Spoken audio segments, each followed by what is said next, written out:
Today, I want to review the Japanese anime Noir. Birth is the final episode of this legendary series. Unfortunately, I have a very busy schedule at work. I've been working long 12-hour days, so while I'm on vacation in Texas, I want to give this last episode the proper review it deserves. Before I start, I'd like to share an interesting story about when I first watched the series. There's a comic book store called Sarge's Comics in New London, Connecticut, that had a copy of Noir for about $60. Interestingly, they burned episodes from the internet and sold them, calling the basement where they did this their laboratory, which was obviously illegal. I remember watching the series during my third year of high school, but I couldn't see the final episode because the DVD I had started to fall apart. For about a year, I kept wondering what happened in the ending. I even researched it during a photography class. The text was in French, and my teacher read it to me. I was very moved by the story. Eventually, I believe it was because I received an Amazon gift card for my birthday or Christmas that year, which allowed me to order the last episodes of Noir and watch them officially. When I first watched the finale, I was extremely scared that Karika might die, and that thought deeply hurt me because she means a lot to me. Her life is marked by trauma, feeling used, hurt psychologically, and I can empathize with that kind of existence. I also admire her desire to be a good person in the world, despite the pressure to embrace her darkness. There were times in my life when I thought that if she died or the ending was too sad, it might push me to take my own life. But as I've grown older and wiser, I've come to understand that even powerful, heartbreaking stories like Midnight Cowboy, The Deer Hunter, Grave of the Fireflies, Cannon, or Nuka Nuka Dash are not worth ending your life over. Sometimes the greatest stories ever told, like Romeo and Juliet, have sad endings because they aim to teach us important lessons. I believe Noir's ending explores several themes. It discusses fate and how, sometimes, we can't control our circumstances, but we are responsible for the good and evil we commit. It touches on religious fanaticism and conveys the overarching message that the world is a dark and cruel place, yet we must seek the light. Love and friendship are often the best ways to find that light. It's also about appreciating the friendships we have, because sometimes both you and your friend are walking through darkness together. When I first watched the series, I felt that its core message, especially through Karika, was about taking accountability for all your sins, even in situations where it's kill or be killed. I also want to mention that I don't believe in Murphy's Law, which states that everything happens for a reason. For example, my psychology teacher once said that if you believe in Murphy's Law, you must also believe that when an atrocity like September 11 occurs, it must have happened for a reason. I don't subscribe to that belief. Sometimes, I tell myself that learning the ending of Noir a year after I've been trying to watch the entire series for the first time was a bit like Murphy's Law. I felt that I wasn't fully prepared for the ending because, for me, this show means a lot. It helped me through a very difficult time in my life. Slowly discovering the ending was, in a way, the best way for me to process my feelings about the series and what it represents. Another coincidental aspect is that the final episode of Noir aired on September 27, 2001, which was my 14th birthday. It was a very symbolic birthday because it was just a few weeks after September 11th. Like many people who were teenagers during that time, I associate the 1990s with happiness, optimism, and innocence. Many kids my age would love to go back to that era. But the day the 1990s truly died was September 11th, 2001, because it profoundly changed us. That event forced us to mature quickly and reveal that the world is in a very ugly, heartless, and dark place. During the opening scene, you hear the opening quote. Noir is the name of an ancient feint. Two made into govern death, the peace of the newly born their black hands protect. Karika says the first sentence. Marielle says the second, and then they say the last sentence together. This is to signify that they're in Noir, working as a unit now, after fighting each other in the penultimate episode. The opening shot is of them sitting by a pool of water, surrounded by stone ruins, almost like something out of ancient Greece. It's a really striking shot because the camera moves downward from the sky, revealing them in the background, with a bunch of black trees in the foreground. They're positioned in a gap between the trees, almost like they're in the middle of them. This shot is rich with visual metaphors. The sunset is a dark orange or a deep red, symbolizing bloodshed that's about to happen. As Noir is the death that appears in the night, this sunset signals at night, and their final shootout is approaching. It's also symbolic because sunsets often represent endings, and in this case, the end of the series. The black trees are equally symbolic. One of the themes of the series is how Noir is meant to be the peace of the newly born, implying they are destined to commit all the sins in the world, to look worse than mankind in future generations. Trees symbolize sustenance and new life.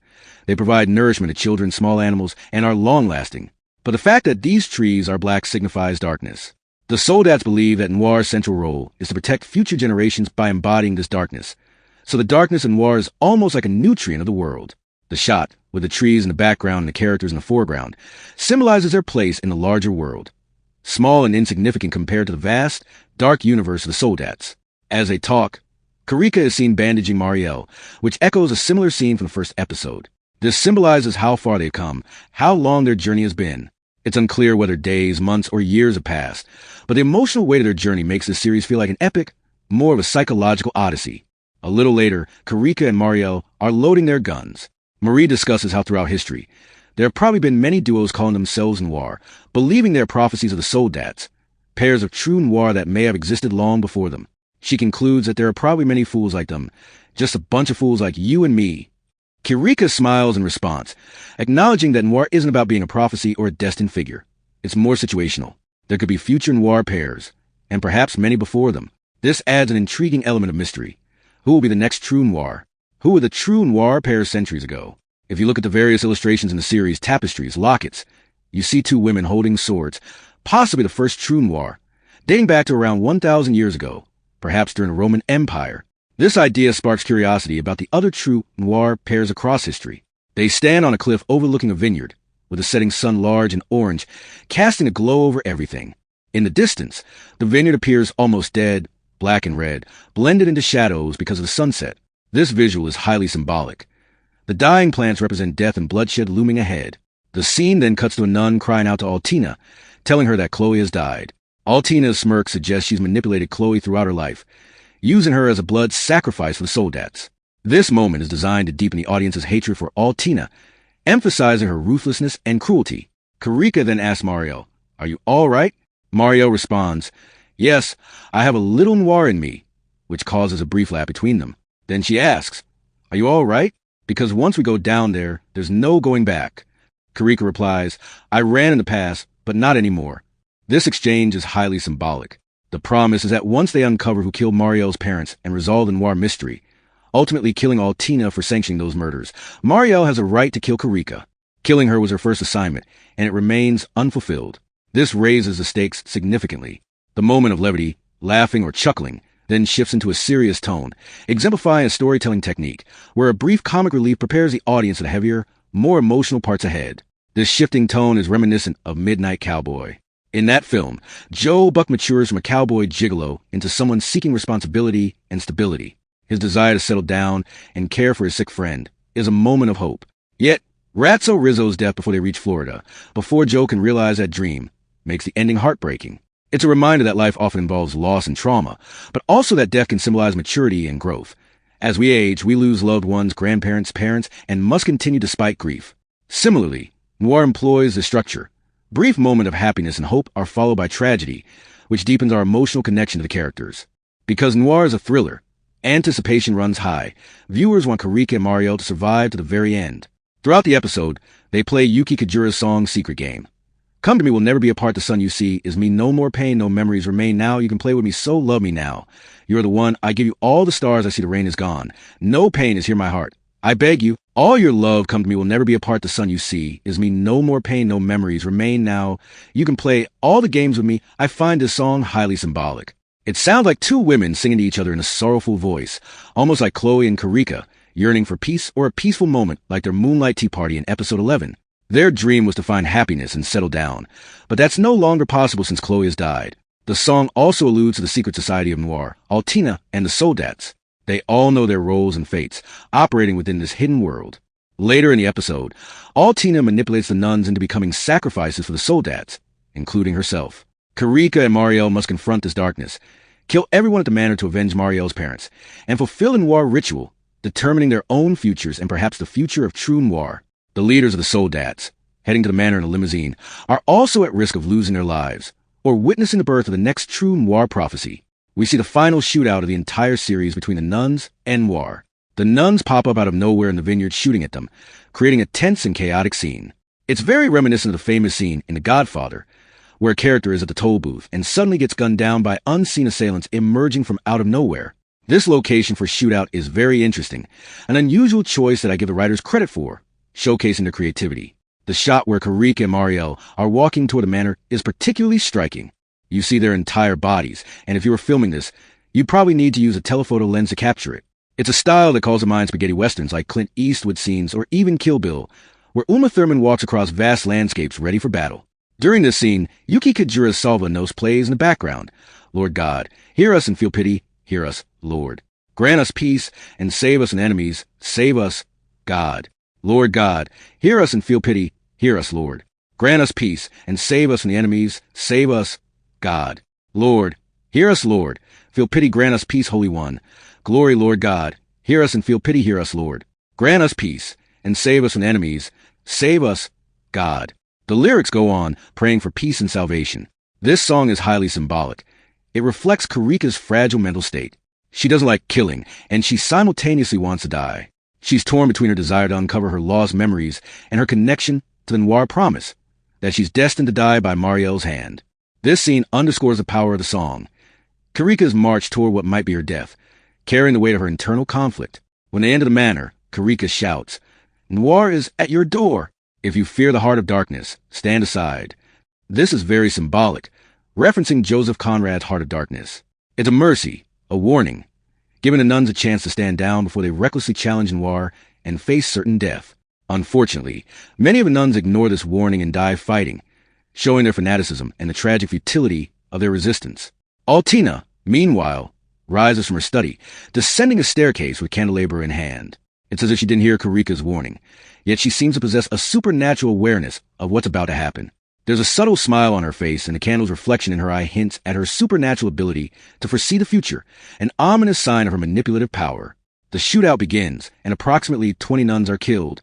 One particularly disturbing death involves a nun walking out of a doorway, only for Karika to appear upside down and shoot her in the mouth. Another scene shows a nun swinging a knife at Karika, who responds by pressing her knife under the nun's chin and firing, still intent on stabbing her. However, some of the action scenes lack realism. For example, the nun swinging a knife at Karika moves with superhuman speed, which is inconsistent with the series' emphasis on realistic violence.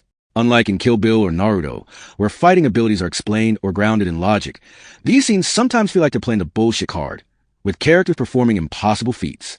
The most controversial moment involves a nun who fights both Karika and Mariel. She jumps down from the ceiling wielding a long sword, engaging in a flurry of combat moves. When she tries to pierce Karika's gun, it doesn't work, an unrealistic scenario in real life. She then pushes her sword so forcefully that Karika is sent flying backward. Mariel fires at her, but it's revealed that the nun is wearing a bulletproof vest and charging at Mariel.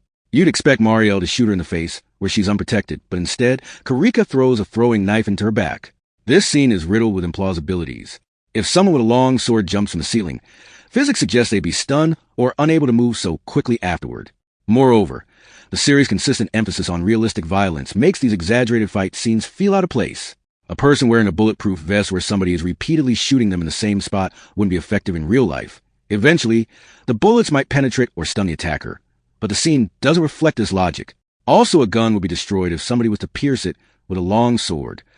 I would also think that if you have two assassins that have been through countless battles their entire life, they would have the common sense to shoot somebody in the head if they're wearing a bulletproof vest, instead of shooting in the bulletproof vest over and over. It seems the series sacrificed realism here to create more exciting action, which ultimately weakens the scene's credibility.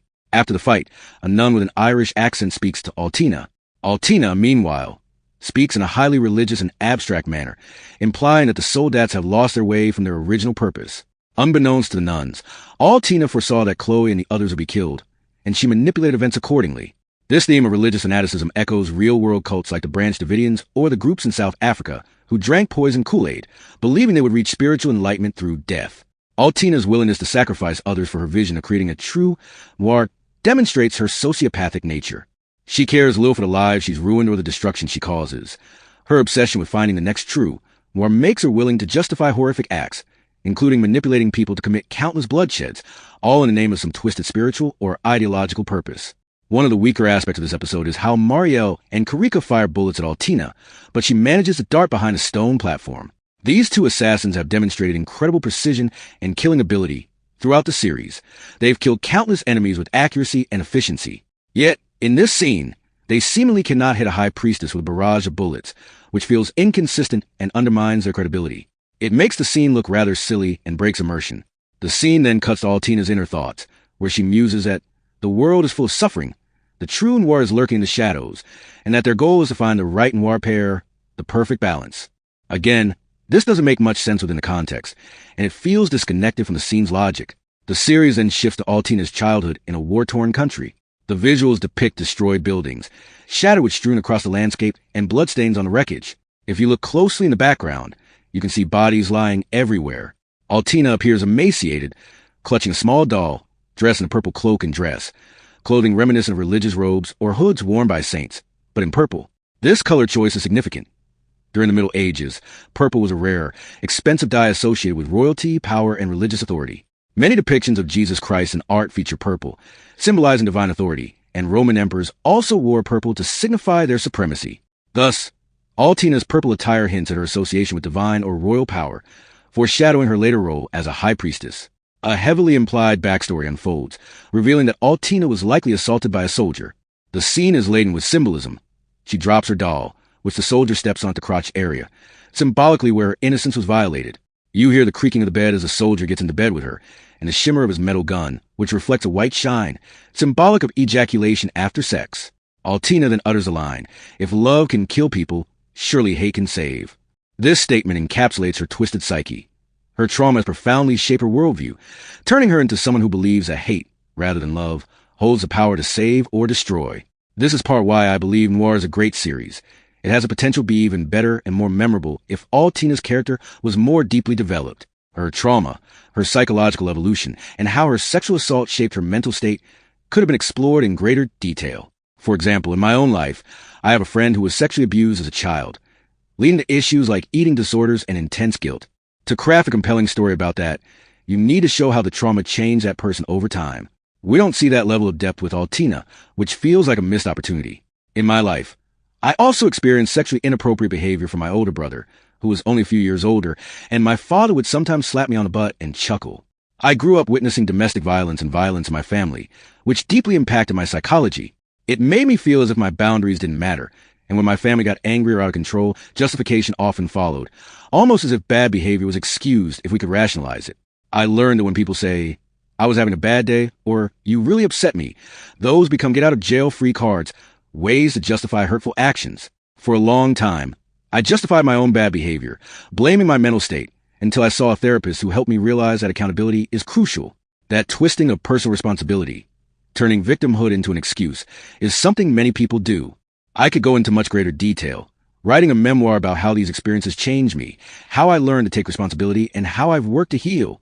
Bringing those points into perspective, I believe that if Noir had dedicated more screen time to Altina, perhaps a 30-episode series instead of 26, we could have seen her develop more fully. Her backstory, her trauma, and her psychological evolution could have been explored in depth, revealing how she arrived at her current beliefs and actions. Koichi Mishimo, the director behind many of his anime works, including Requiem for a Phantom, Noir, and Madlax, often explores themes of past trauma, witnessing violence, and women's experiences with violence and sexual abuse. However, it seems he uses these elements primarily to generate sympathetic characters rather than delving into how trauma fundamentally shapes a person's entire life. A good example outside of anime is the film The Girl with the Dragon Tattoo with Rooney Mara. In that story, her character's background of childhood sexual assault is revealed early on. She was institutionalized after setting her attacker on fire. Later, she is sexually assaulted again, and she takes revenge by torturing her attacker with sex toys, tattooing "I am a rapist pig" on his stomach, and threatening to release footage of her assault. While this creates catharsis for viewers and depicts her revenge, it's not a deep exploration of how sexual violence affects her long-term psyche. Noir, and similarly The Girl with the Dragon Tattoo, would be stronger narratives if they more thoroughly examined how such trauma influences a person's entire life. If Altina's backstory was fleshed out, showing how her childhood, war-torn environment, and assault shaped her into the high priestess she is now, it would add powerful depth to her character and the series as a whole. A troubling aspect is that we are left to speculate about Altina's childhood and her transformation into a high priestess. One disturbing theory is that her sexual assault was part of a preordained ritual. Throughout history, certain religious rituals involved women being forced to have sex with men, such as the ancient rites in the Epic of Gilgamesh, where Gilgamesh engaged in sexual rituals with high priests. The story suggests he grew out of that manipulation, gaining power over it. Many religious cultures have similar beliefs, that sex and marriage should happen regardless of desire or consent, often justified as fulfilling a divine or societal obligation. It's conceivable that Altina's sexual assault was part of a ritual or a preordained event meant to shape her into a high priestess. This idea is twisted, but some believe that if a woman is sexually assaulted, she is still a virgin because she did not willingly consent, meaning her innocence remains intact despite the trauma. These theories speak to complex, troubling notions about sexuality, power, and trauma that can be used to interpret her character's origins. Ultimately, These ideas highlight how much more Noir could explore the psychological scars of trauma, how they define a person's trajectory, especially for a character like Altina, who embodies both religious authority and psychological brokenness. If her backstory was more fully developed, the series could have offered profound commentary on the lasting impact of violence and abuse. The next part of the episode depicts images reminiscent of Andy Warhol style. There's a scene with shoulders running, bathed in blue, followed by war footage in a green tone, and then a scene of a woman holding a child, all rendered in a dominant red. These visuals evoke Warhol's signature use of single-color dominance and repetitive imagery. When I was younger, I interpreted these images as references to World War II or as symbols of mankind's persistent violence. It seemed to suggest that humans are always at war, constantly committing acts of destruction. My interpretation was that the series was hinting at the existence of a worse evil, something beyond mankind, that the true Noir embodies. It's almost like a dark, opposite version of Jesus Christ, who died for mankind's sins. The true Noir instead shows that there's an even greater force of evil, one that commits acts far worse than human violence. Another way to interpret these images is that they reflect Altina's own traumatic past.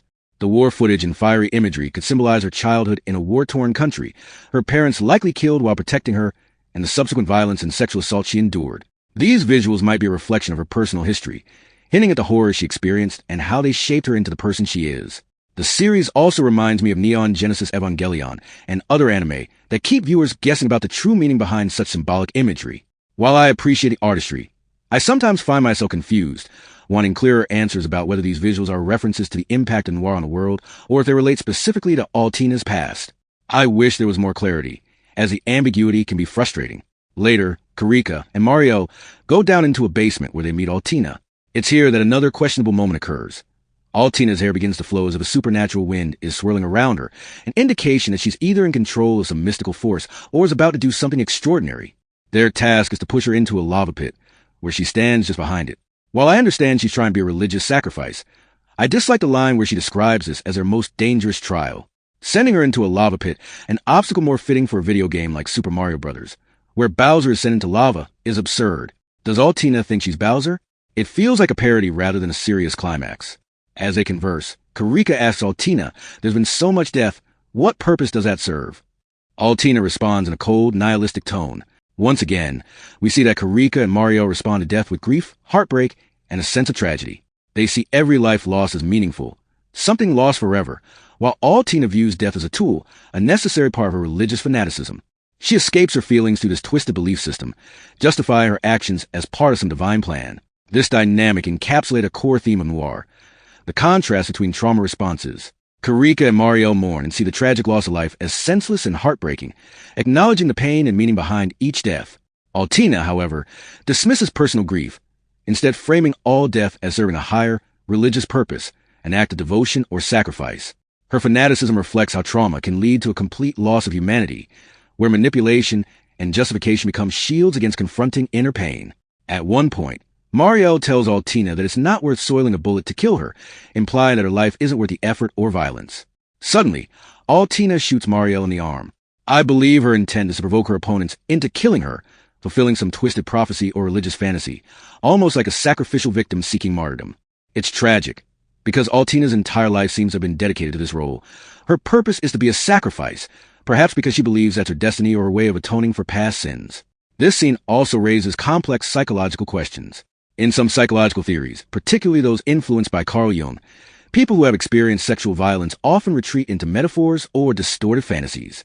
The lava chamber where Altina is pushed could symbolize her trauma, a sexual assault reenacted symbolically. The flowing lava, warm and organic, might represent her violated body, her sexuality, or her subconscious desire for control. Her willingness to have others shoot her, or to manipulate her surroundings, could be her way of externalizing that trauma, or reenacting her victimization in a twisted effort to regain some sense of mastery. I think about people I know who've been sexually abused. For example, a girl I knew in high school was assaulted and later entered abusive relationships. She began lying to police, manipulating others, and even expressed violent or vengeful thoughts, like wishing her sister would die for inheritance. Her transformation from a respectful, forgiving girl into someone manipulative and vengeful illustrates how trauma, if unaddressed, can distort a person's entire life. In my own life, I've experienced workplace bullying, sexual harassment, and nearly being murdered by police during a robbery. These traumatic events pushed me into self-destructive behavior. I often felt like I was spiraling into darkness. I sought therapy, but my therapist was harsh, telling me I hadn't experienced real trauma, calling me a loser for living with my brother, and insisting I move on from everything. I responded with resentment, leaving bad reviews, feeling vengeful, mirroring how the girl from high school became vindictive. My therapist's rejection and the pain I carried made me feel justified in my anger, but it also pushed me further into antisocial tendencies. This cycle, trauma leading to destructive behavior, then rationalizing that behavior, mirrors Altina's own descent. Her manipulation and justification stem from her trauma, which she internalizes as a divine mission. If her sexual assault was part of some preordained ritual, like ancient religious rites where women were forced into sexual acts, it would add a disturbing layer to her character. Historically, stories like Gilgamesh describe priests engaging in sexual rituals, and many cultures have viewed sex as a duty or obligation, regardless of consent. It's conceivable that Altina's trauma was not accidental but part of a twisted, preordained process designed to shape her into a high priestess. In some beliefs, a woman who is assaulted may still be considered a virgin, because her violation was not pleasurable or consensual, a symbolic purity maintained despite trauma. Such dark theories reflect the complex, unsettling ways trauma can be interpreted or mythologized, especially in religious or cultural contexts. If Noir had explored Altina's backstory more thoroughly, showing how her childhood, her trauma, and her experiences of violence and sexual assault molded her into the fanatic she is today, it would have added profound depth to the series. Instead, much of her history remains speculative. The series hints at her suffering, but doesn't fully develop her psychological journey, which should have elevated her character to a truly tragic figure, one shaped by trauma, yet consumed by fanaticism. Altina responds by shooting Mariel twice, then tries to get Karika to kill her instead. Altina, go ahead, child. Shoot. If you don't, your friend will surely die. Yes, so many lives have been taken, so many by your hands. Are you really going to let all those lives go to waste now? You are Noir. You were born under the mark of Cain. You were raised and cradled of sin, your very soul's reason for being. This also reveals Altina's deeply manipulative nature. She's trying to convince Karika that her purpose is to be Noir, implying that killing more people gives meaning to the lives she's already taken. But that doesn't make sense. It's really about Altina wanting to be a sacrifice for the true Noir ritual. I also appreciate the mention of the mark of Cain because, if I'm correct, Cain in the Bible is the original sin. This adds a significant layer of symbolism. A major theme of the series is identity.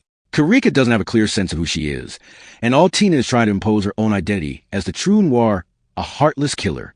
Although this psychologically hurts Karika, she tries her best to resist falling into that path of aimless violence, believing there's a greater purpose or that killing serves some higher good. Karika, no, it can't be. Altina continues, you have committed sin after sin, and those sins will be with you for eternity. You needn't be saddened by this. Those sins are necessary as long as the world of man exists. You are the one chosen for that purpose. Now, killer, pull that trigger and kill me for my sins, so you can live on as the true Noir. Karika has flashbacks of killing Chloe and Lady Odette, Morel's mother. Her dying words were, please guard Mariel.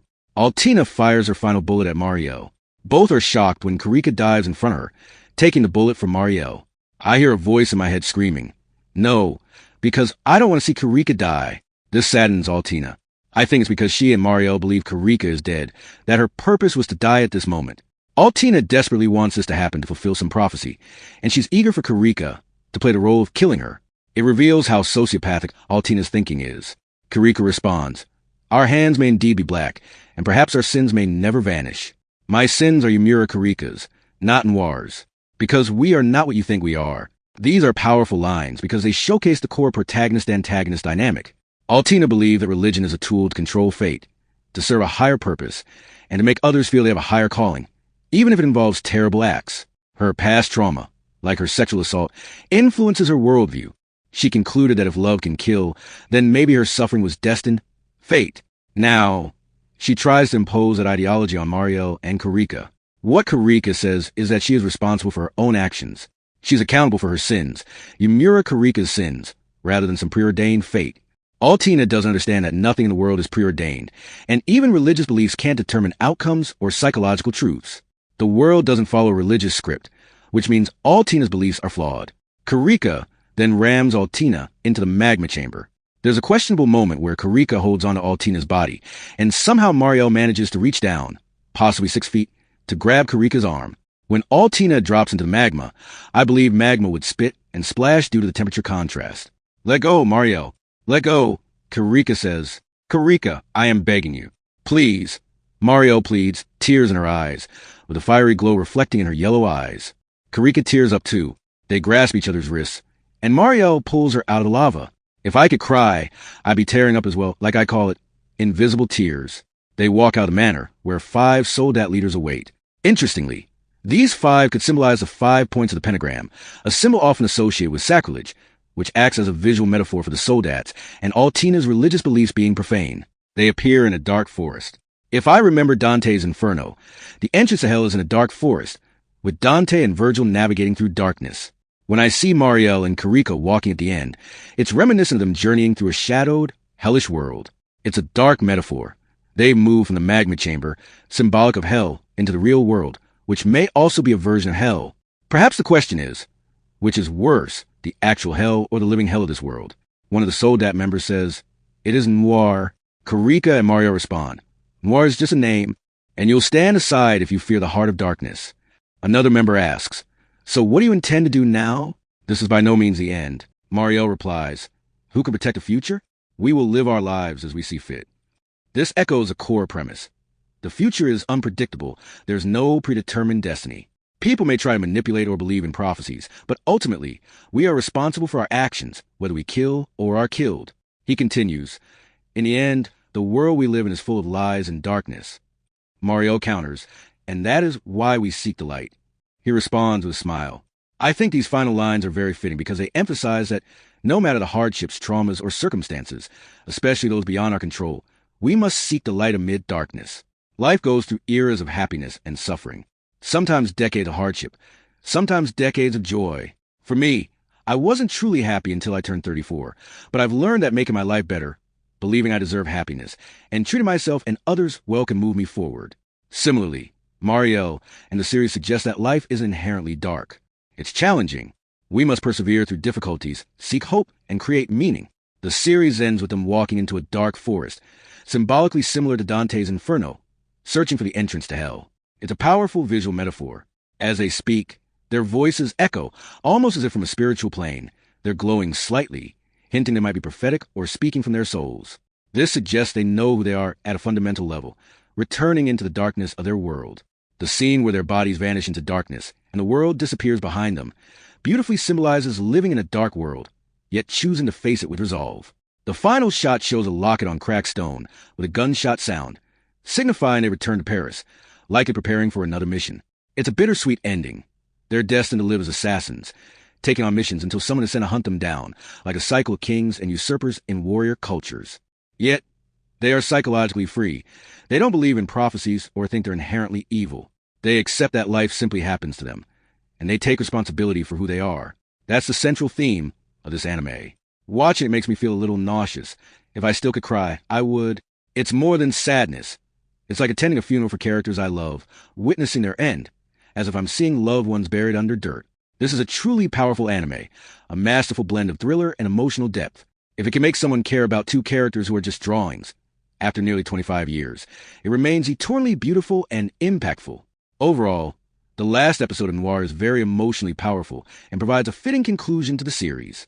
After watching again for the first time in over 10 years, I am reminded of the series' core themes: personal accountability, the dangers of religious fanaticism, how trauma can corrupt people into terrible acts, and how religion can be exploited to justify heinous deeds.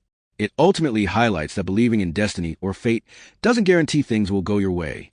At the end of the day, life is about responsibility, being accountable for the person you choose to become, and resisting the influence of those with destructive philosophies. Sometimes, that's the hardest thing to do in the world. As an anime, Noir possesses profound power. Its messages are tightly woven and impactful. It's a series that arguably deserved more episodes, perhaps around 40, to fully develop its themes and characters. It also might have benefited from a longer development period, spanning a year or 2, to make the storytelling even stronger, as it feels somewhat rushed in its current form. Additionally, I believe the series suffers from inconsistent tone shifts, moving abruptly from realistic violence to more supernatural or cartoonish scenes, which I find unacceptable. Such tonal dissonance weakens the overall impact of the story. Furthermore, I truly believe Noir could have explored its themes of sexual violence and trauma in a much deeper, more groundbreaking way. In many Japanese anime, women are often sexualized or objectified, and the topic of sexual violence against women, along with its lifelong consequences, is frequently overlooked. Noir had the potential to be a trailblazing series by addressing these issues head-on, especially through characters like Altina, whose backstory hints at deep trauma. If the series had delved into the lasting effects of sexual violence and its psychological impact, something that directors like Koichi Mishimo have not fully explored, it could have opened new doors for anime storytelling, providing a much-needed discussion on these serious themes. As I mentioned before, I believe the character development, mystery, and psychological thriller elements in Noir are its strengths. Its feminist stance, avoiding typical fan service and sexualization, sets it apart as a series that deserves to be ranked among the top 100 anime of the 21st century. It remains my favorite series, and I look forward to dissecting and reviewing the other episodes in the future. I'm very glad I revisited Noir and had the opportunity to analyze it more deeply. I plan to find time to review the remaining episodes and continue exploring the series' complex themes and characters. Although I'd rate it as a B- overall, due to its strengths and weaknesses, it's undeniably a very strong anime and one of the best ever made. Its impact and artistry continue to resonate with me, and I believe it will continue to inspire discussions for years to come.